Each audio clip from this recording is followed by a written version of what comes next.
بسم اللہ الرحمن الرحیم۔ السلام علیکم سامعین و ناظرین، اللہم صلی علی محمد عبدک و رسولک وعلی المؤمنین والمؤمنات والمسلمین والمسلمات۔ سامعین و ناظرین، آپ اس ویڈیو کو دیکھ رہے ہیں، اس کا مطلب یہ ہے کہ آپ کو ہیلتھ سے متعلق کوئی پرابلم ہے یا پھر آپ کو ہیلتھ سے متعلق معلومات میں دلچسپی ہے۔ تو اگر آپ چاہتے ہیں کہ آپ کو اس قسم کی معلوماتی ویڈیوز ملتی رہے تو پلیز اس چینل کو سبسکرائب کریں۔ سامعین و ناظرین، کچھ دوستوں نے مجھے بتایا کہ مردانہ کمزوری کے ساتھ ساتھ ان کو نظام ہضم کی خرابیوں کی بیماریوں کی بھی شکایت ہے۔ تو اس سلسلے میں آپ سے عرض کرتا چلوں کہ نظام ہضم کی خرابیاں جو پیدا ہوتی ہیں وہ دراصل اعضائے رئیسہ کے کمزور ہو جانے کی وجہ سے ہوتی ہے۔ مثلاً معدہ اور جگر کا صحیح کام نہ کرنا، اس کی وجہ سے یہ نظام ہضم کی خرابیاں شروع ہو جاتی ہیں اور بعد میں آہستہ آہستہ چل کر وہ پھر دیگر امراض کی طرف جاتی ہے۔ جیسے آپ نے سنا ہوا کہ معدہ جو ہے نا وہ ام الامراض کہلاتا ہے، یعنی اگر آپ کا معدہ ٹھیک نہیں ہے تو اس کا مطلب ہے کہ آپ کو کسی بھی قسم کے مرض ہونے کا خطرہ موجود ہے۔ اس لیے یہ بات بہت ضروری ہے سامعین و ناظرین کہ مردانہ کمزوری کے ادویات استعمال کرنے سے پہلے آپ عام بدنی صحت اور اعضائے رئیسہ والی ادویات بھی لازمی استعمال کریں، کیونکہ اس کے بغیر آپ مردانہ کمزوری کی اپنے علاج آپ نہیں کرا سکتے۔ جب تک آپ عام بدنی صحت کی طرف توجہ نہیں دیں گے، اگر آپ کا معدہ اور جگر کا نظام صحیح کام نہیں کر رہا ہے تو پھر سیکس کے ادویات بھی کوئی کام نہیں کرے گی۔ اس لیے کیونکہ جب تک آپ کے اندر خون نہیں بنے گا، اور خون سے کیونکہ پھر آگے جا کر آپ کی مادہ منویہ پیدا ہوتا ہے، تو جب تک بیسک چیز تو خون ہے، اگر آپ کے جسم کے اندر غذا جزو بدن نہیں بن رہی اور اس سے خون نہیں بن رہا ہے تو پھر دیگر ادویات کا استعمال بالکل بے فضول ہے۔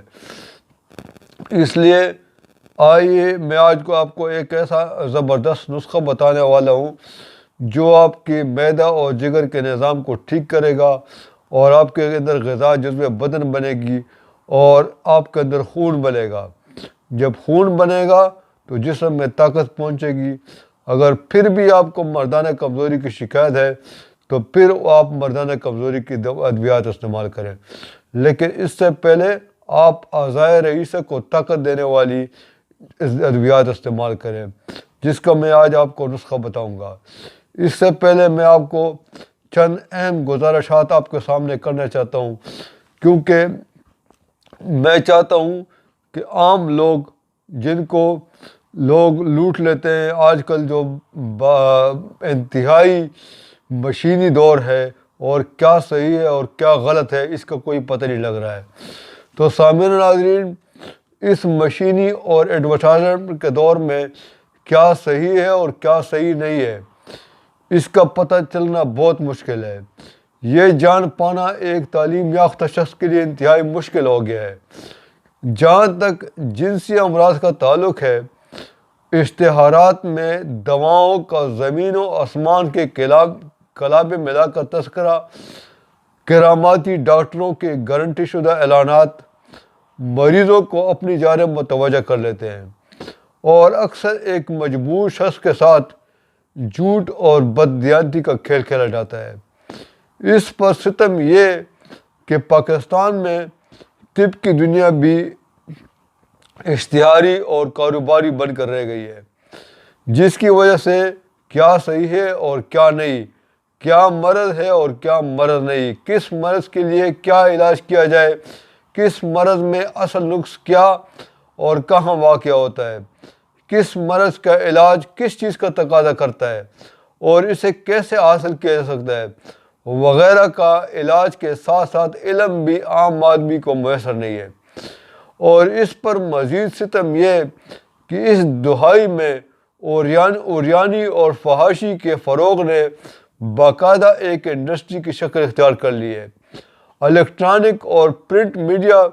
جو کہ اس کے بڑے ہتھیار ہیں، اور ہمارے ملک میں ہر کس و ناقص کے ہاتھوں میں بھی ہے، جس کی شاید ہماری قوم اس لیے بھی اہل نہیں ہے کہ پاکستانی قوم کا ایک مزاج بن چکا ہے کہ ہر چیز کا ناجائز اور منفی استعمال ہی کرنا ہے، بلکہ ایسا محسوس ہوتا ہے کہ طالب علم سے لے کر دانشور تک، دکاندار اور نیم حکیم سے لے کر اسپیشلسٹ ڈاکٹر تک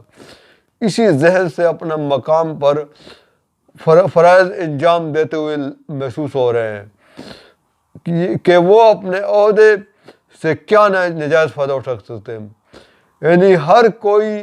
یہ کوشش کر رہا ہے کہ وہ جہاں پر موجود ہے، جس عہدے پر، جس مقام پر ہے، وہ اس سے کیا ناجائز فائدہ اٹھا سکتا ہے۔ شاید یہی وجہ ہے کہ جدید ایجادات کا استعمال بھی ہماری قوم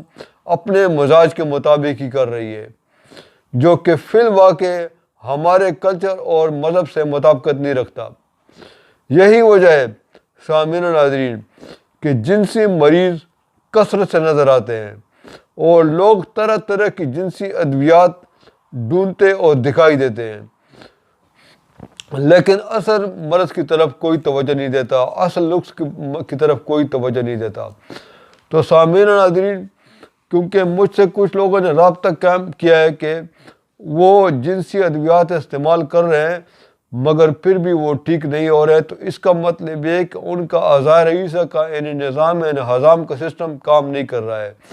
اس لیے میں نے مناسب سمجھا کہ آپ کو یہ نسخہ آج بتا دوں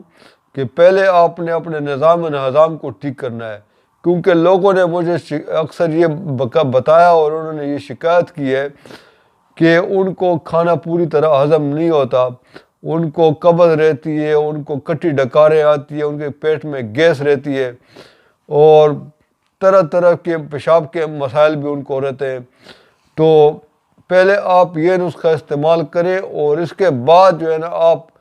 وہ سیکس کی ادویات استعمال کریں، لیکن آپ نے بازاری ادویات بالکل استعمال نہیں کرنی۔ جو بڑے بڑے اشتہارات آپ کو دکھائی دیتے ہیں وہ اصل میں آپ سے پیسہ لوٹنے کے لیے اشتہار ہونے لگائے ہوتے ہیں، وہ آپ کی جیب سے پیسے نکالنا چاہتے ہیں۔ ان کا مقصد آپ کی صحت ٹھیک کرنا نہیں ہے، بلکہ آپ کی صحت کو خراب کرنا ہے انہوں نے، اور آپ کی جیب سے انہوں نے پیسے نکالنے ہیں۔ انہوں نے آپ کو ATM مشین سمجھا ہوا ہے، اس لیے آپ نے ان کے چنگل میں نہیں پھنسنا، بلکہ آپ میری بات کو مت سنیں، آپ کسی بھی کوالیفائڈ ڈاکٹر سے اپنا علاج کرائیں، کسی بھی کوالیفائڈ یاد رکھیں سامعین و ناظرین کہ جنسی ادویات کا علاج صرف ہومیوپیتھک میں ممکن ہے، باقی جتنے بھی پیتھیز ہیں ان میں آپ کو صرف ڈراؤزی ادویات ملیں گی، یا گردوں کو خراب کرنے والی ادویات ملیں گی، نشاور ادویات ملیں گی، اس لیے آپ نے ان سے بچنا ہے۔ تو چلیں سامعین و ناظرین، آج کا جو ہمارا نسخہ ہے اس کی طرف چلتے ہیں، اور آپ نے اس نسخے کو بالکل بھی معمولی نہیں سمجھنا، یہ انتہائی زبردست اور لاجواب نسخہ ہے، اور اپنی مثال آپ ہے، اور یہ کلینکل پریکٹس کا سال کا نچوڑ ہے، اور یہ مجھے ایک انتہائی زبردست ہمارے جو دوست ہیں ان کی شراکت سے ہم نے تیار کیا ہے، اور وہ خود بھی اس کو اپنے کلینک میں سال سے استعمال کر رہے ہیں، اور ان کی کوئی زیادہ فیس بھی نہیں لیتے، بلکہ وہ صدقہ جاریہ سمجھ کر لوگوں کو یہ دیتے ہیں۔ تو میں آپ سے یہ نسخہ شیئر کر رہا ہوں، اس سے آپ کا معدے کا نظام ہضم بالکل، جگر اور معدہ بالکل ٹھیک ہو جائے گا، اور آپ کا جو بھی آپ خوراک کھائیں گے وہ جزو بدن بنے گا، اور آپ کے اندر خون پیدا ہوگا، اور آپ کے اندر ایک نیا جوش و جذبہ پیدا ہوگا۔ تو سامعین و ناظرین، یہ نسخہ آج آپ نوٹ فرما لیں، یہ بہت ہی زبردست نسخہ ہے۔ تو سامعین و ناظرین، آپ نے کرنا کیا ہے کہ آپ نے الفا مدر ٹنکچر میں 1 اونس الفا مدر ٹنکچر میں 20 قطرے چائنا 6 10 قطرے ویناڈیم 6، 10 قطرے نصف میکیا 30، 10 قطرے پسٹیلا 30، 20 قطرے چیلیڈونیم مدر ٹنکچر کے اور 10 قطرے ہائیڈریٹس مدر ٹنکچر کے ملا کر صبح دوپہر شام 15 قطرے آدھا کپ پانی میں ملا کر پینے سے خون کی کمی، بھوک نہ لگنا، عام بدنی کمزوری، معدہ اور جگر کے عام عوارض، گیس، پیٹ کا تناؤ وغیرہ ٹھیک ہو جاتے ہیں۔ مگر اس کے ساتھ ساتھ اپنے دیگر ہدایات پر بھی عمل کرنا ہے، کیونکہ مردانہ کمزوری کے علاج میں وہ ہدایات نہایت ضروری ہیں۔ تو سامعین و ناظرین، امید ہے کہ آج کی ویڈیو کو پسند آئی ہوگی، اور ایک بات آپ نے بالکل نہیں بھولنی سامعین و ناظرین کہ ہومیوپیتھک ادویات کو اپنے کچن میں بالکل نہیں رکھنا،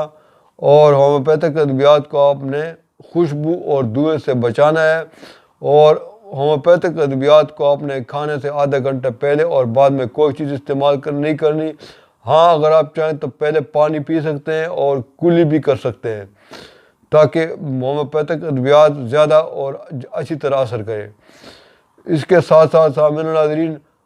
اگر مجھ سے اس ویڈیو میں کوئی بھی غلطی اور کمی رہ گئی ہو تو نیچے کمنٹ باکس موجود ہے، آپ اس میں کمنٹ کر سکتے ہیں اور میری اصلاح کریں،